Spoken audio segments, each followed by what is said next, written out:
Former Deputy Chief of Staff to President George W. Bush and a Fox News contributor. Karl, great to see you tonight. Thanks for being here. You bet, Martha.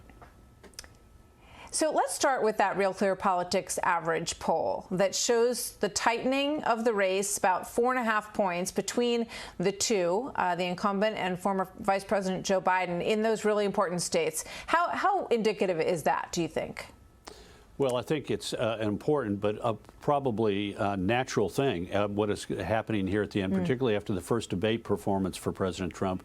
There was a little bit of softening among his base, but now it's firming up. And as we get to the end of a campaign, people tend to return to their corners, Republicans becoming Republicans, Democrats going to the Democratic corner. But you're right. I mean, think about it. These are the 6 states that were in the Real Clear Politics study.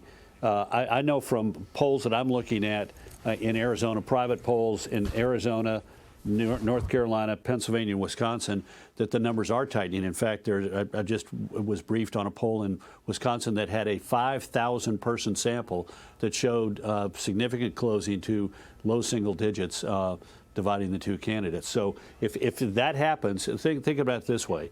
If the president wins every state, let's take the 3 Great Lakes states, Pennsylvania, Michigan, Wisconsin, put them to the side for a second. If the president wins every one of the rest of the states that he won in 2016 and carries Pennsylvania, he's got 280 electoral votes, 10 more than needed.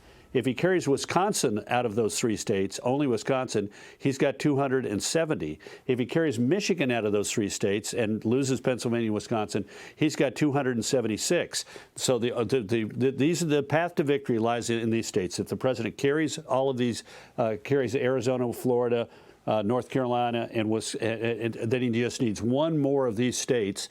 The most dangerous one is Wisconsin, though, because if it's at 270, if he loses either Maine 2 or Nebraska 2, then we've either got a tie in the Electoral College if he loses one, or he's down by 2 if he loses both of them. Yeah, gosh, I mean, it's going to be a very interesting night. Here's Joe Biden. He's obviously concerned. He's going out on the trail. You heard him. Now he's going to visit a number of states, including Wisconsin, and he's trying really hard to correct what I think was probably the most significant takeaway from the final debate. Here's what he said today. I'm not shutting down oil fields. I'm not eliminating fracking. I'm investing in clean energy, and we're going to make sure that we don't continue to subsidize the oil companies. What do you think, Karl? Look, first of all, he has said on a number of times that he wants to get rid of fracking. No ifs, ands, or buts about it. And now he's saying, I don't want to get rid of the oil industry, but he said that again on the record several times, and his policies would be devastating. Kamala Harris, Senator Harris, is coming to Houston on Friday, apparently. Think about this. They have both said on the record and not stepped back from saying that on the first day in office, the Biden-Harris administration will ban fracking on federal lands and in federal waters, and they will stop oil leasing on federal lands and in federal waters. Houston is the capital city, if you will, of the Gulf of Mexico exploration and production. And you go in and say, we're having no more leases in the Gulf of Mexico, and we're not going to have fracking in federal lands and federal waters. Well, the Gulf of Mexico is federal waters. So you're going to end fracking in a major basin for oil and gas production and devastate the Houston economy. And it won't just simply be the people in oil production. It's going to be the people working in the refineries and the people who are working in the chemical plants who depend upon the raw material coming out of the Gulf of Mexico and elsewhere. Second of all, let me just make a quick point on this. It's amazing to me. In their plan, and they've never stepped away from it, they're going to end the electricity production that comes from fossil fuels by 2035. 70% of our electricity comes from fossil fuels, primarily natural gas. So if you're going to take all these brand new natural gas plants that are helping keep utility prices low and reduce greenhouse gas emissions and literally say within 15 years, we don't care whether those plants are still capable of running for decades more, you're out of business. And incidentally, we're also going to force people to buy electric cars. You're driving up demand for electricity and removing a substantial part of the capacity to generate electricity. That's a net recipe for disaster. And again, natural gas is big in Texas, whether it's in the Gulf of Mexico or in Texas, in Texas, on land in Texas. Well, and Karl, disaster.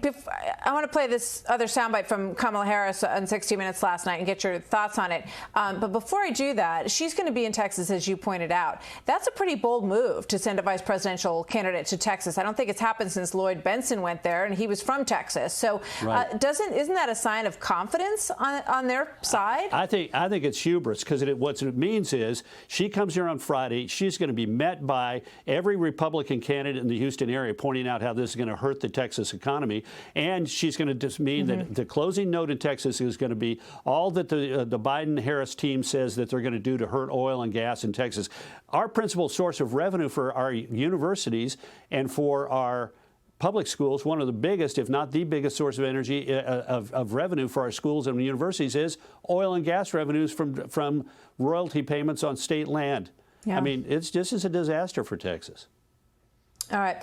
This was what her response was when she was asked about being progressive and even socialist as a label. Interesting moment, I thought, and questioning by Norah O'Donnell at CBS. Watch this.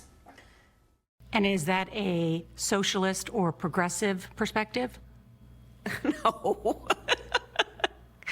No, it is the perspective of a woman who grew up a black child in America, who was also a prosecutor, who also has a mother who arrived here at the age of 19 from India, who also, likes hip hop.